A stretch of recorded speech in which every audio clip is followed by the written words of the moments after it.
Hi everyone, and welcome to our conversations with Mr. Kyle Maloney, a young, established entrepreneur in the field of technology. So today we are going to speak to him more about his work, and we do this as we focus on our youth in this global village. So Mr. Maloney, we welcome you, and now I invite you to tell us more about yourself. All right, cool. Hi guys. My name is Kyle Maloney, and I am a technology entrepreneur. Coming out from university in 2010, where I studied aerospace engineering.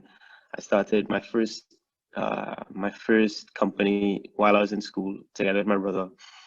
We started a company that allows students to buy and sell items from each other, resell their books and like their skateboards and all sorts of paraphernalia that come into the next semester, next year, they had little use for again.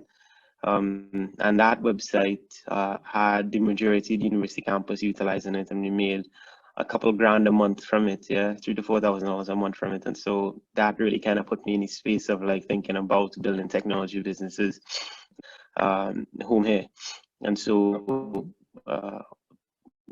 one of the first technology companies I started after that was a company called First.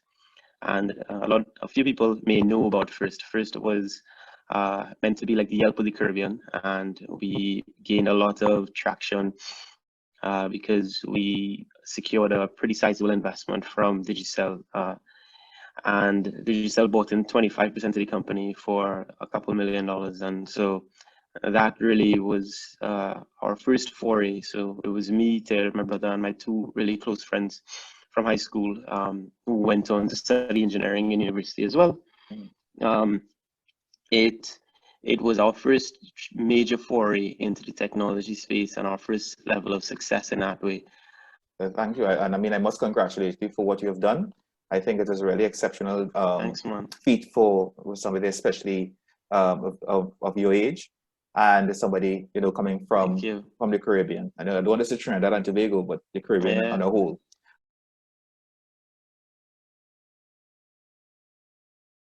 So what I would tell them is the first thing is to think and dream big. It's your dream. It makes no sense dreaming small, like it's in your mind, it's in your head, it's your vision. So don't waste time thinking that I just want to I don't know, be able to live an okay life or pay some bills or whatever the case is. Like if you're dreaming, dream really, really big. Yeah. And that sort of propels you to be audacious and bold in the steps that you make going forward. You tend to kind of go beyond what a lot of people who aren't dreaming as big do, and you tend to go after things that you tend to go after things that people generally just not thinking that they can do. So the next step that I took was like saying that if I want to build relationships with people in that space, I need to be in that space.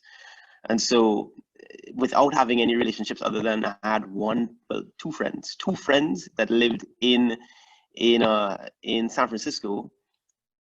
One that had nothing to do with technology space at all, and then one other person that worked at AT&T, so adjacent to the big tech brands, but not exactly where, but is a leaf, a branch they could pull at, So I went and stayed by one friend and began just going out and being social and connecting with people and basically sharing what I'm trying to accomplish, and gradually, the pieces begin coming together in ways that you could have never forecasted because you could never really connect the dots looking forward. That's the first thing I tell them. The second thing is that there's so much resources available online, and the accessibility of people online is unprecedented in our time compared to our parents' time.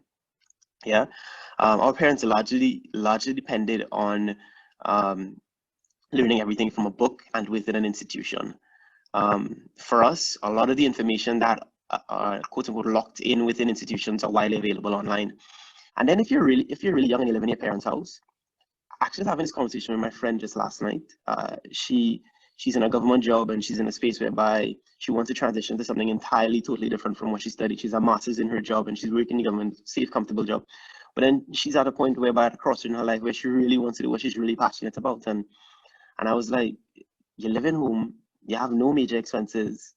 Now's the time to take the biggest risks that you ever take, because if you fall down, you can still come back home and you have a place to live. Your parents still gonna cook your food and you have a car to drive. Like, you don't have much to lose, right? So go big or go home, because you have a home to go back home to. Yeah, you have no kids, you have no husband, you have no dependencies. So just, what do you have to lose? Agree, because we speak about this idea of opportunities and things like that, and especially I heard you mention with regards to our parents. I mean, in terms of the accessibility, and right now we always speak about the world being a global village, and that definitely has now come to fruition during this point in time. All right, but Kyle, I want to say thank you very much for your time. We really appreciate everything that you have shared with us, and I trust that the youths who are listening as well will get some positive pieces as they move forward, especially during this period. Thank you, and take care. Yeah, no problem. Thank you for having me.